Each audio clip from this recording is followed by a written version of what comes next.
येणार आहे आता थोड्यात काय ते काय मॅटर आहे त्यांचा, काय आम्हाला ते फोन केलता. पैसे भरायला सांगा ना काहीतरी, असं कसं 50-60 लाख रुपये. बरं साहेब, आता तुमच्यापाशी बोलायचं म्हणल्यावर कुठं यावं, काय आम्हाला तेवढं भेटतं अडसला आहे इथं शाळेत. तिथं यावं का? नाही काही यायची गरज नाही, ते मुकादम आमचं बोलणं चालू आहे तिथं. हां, काही त्याचं काही हे नाही त्याचं काय. मी पाहुणा माणूस आहे, मी ते शिवाजी मायकर. पैसे भरायला सांगा त्यांना काहीतरी, आपण हे करू, वेळ देऊ त्यांना. साहेब ऐका, तुम्ही ते शिवाजी मायकर आहेत का आपले कार्यकर्ते? हो बरोबर आहे, त्यांना फक्त वेळ द्या. तुम्ही किती दिवसाची वेळ द्या. ऐका ना माझं 1 मिनिट. शिवाजी मायकरला घेऊन या. मी त्यांच्याकडून नंबर घेतला, तुम्हाला बोलावं म्हणलं, मॅटर काय नेमकं विचारावं तुम्हाला. शिवाजी मायकरला घेऊन या, इथंच आहे मी. माणूस व्यवस्थित आहे का आमचा पण? नाही ना, घरीच आहे, माझ्या घरात आहे. बरं घरात म्हणजे अडसला आहे.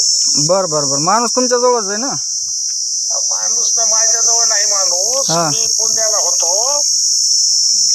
तुम्ही एक काम करा, हा बोला. मायकरला घेऊन या. शिवाजी मायकरला का? मी सुनीता दिनकर मैन. माझे मालक काल दारूच्या बाजारला आले होते. काळ्या कलरची गाडी आणून 2-4 जणांनी उचलून नेले आणि म्हणले की रमेश आरसकरला भेटून इथं माघारी आणून सोडतो.